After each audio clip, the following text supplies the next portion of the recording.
Have you ever watched a movie as a child and loved it, only to watch it as an adult again and love it, but for completely different reasons?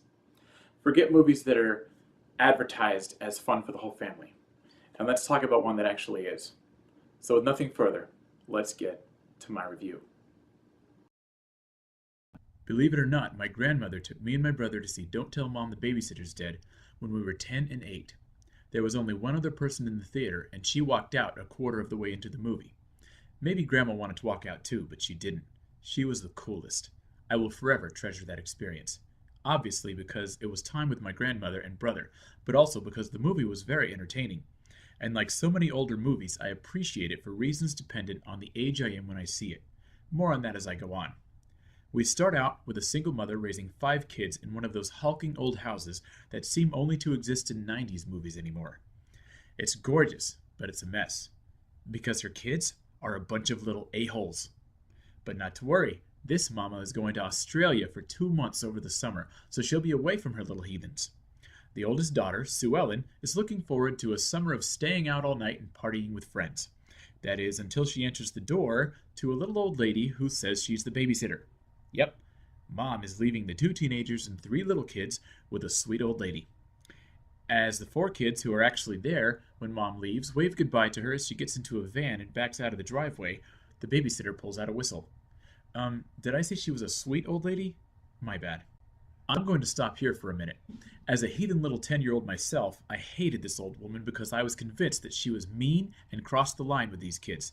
But in my recent screening of the film, I liked her. Everything she did was no different from a drill sergeant, and she was like 100 years old. Way to go, old lady. Not to mention, these kids were freaking terrible. They needed it. They needed structure, rules, and old lady boot camp. As a little film theory, I think Mom knew it, even though the old woman acted sweet and nice around her. Then again, maybe not. But whatever the case may be, the kids needed it.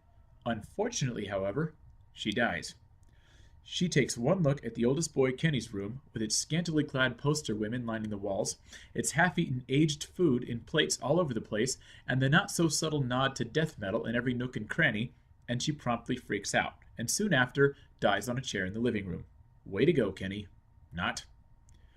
The kids decide to leave the old lady wrapped in a blanket on the steps of a mortuary, only later to discover that the money Mom had left them to get through the summer was in her pocket.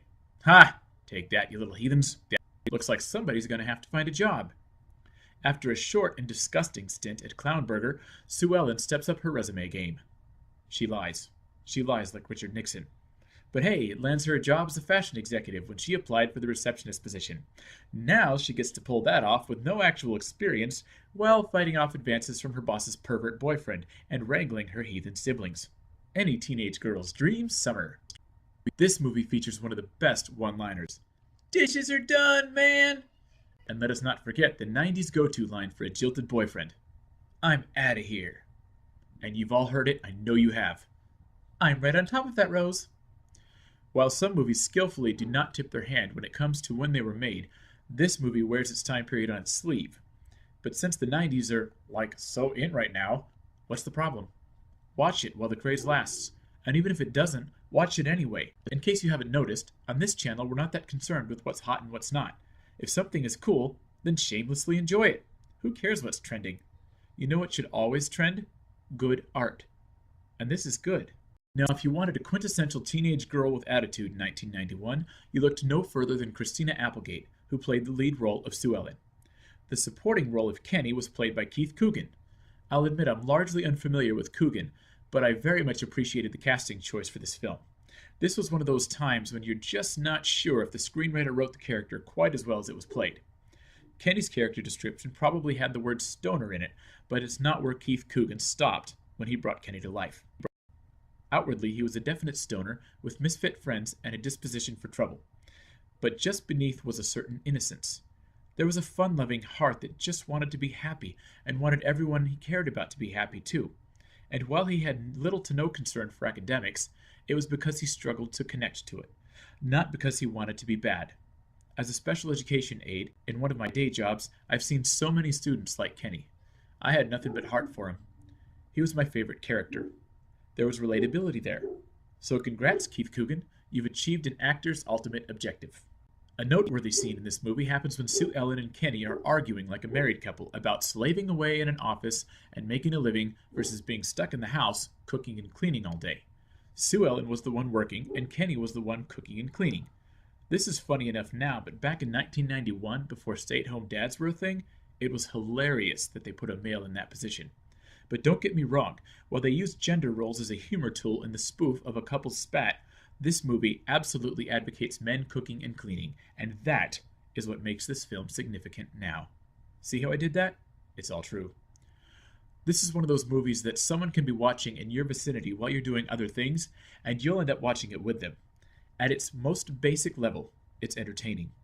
So if you like seeing kids and teenagers wising up and getting a taste of grown-up responsibility, or if you just like seeing little heathens getting a comeuppance, then this film is for you. All kidding aside, Don't Tell Mom the Babysitter's Dead can be appreciated by all generations. Watch it with your kids. Watch it with your parents. Even watch it with your grandparents. Thanks for the memory, Grandma. As usual, if you like what I'm doing here, then like and subscribe and tell your friends about me. And share it on Facebook and so on. Anyway, till next time. Bye.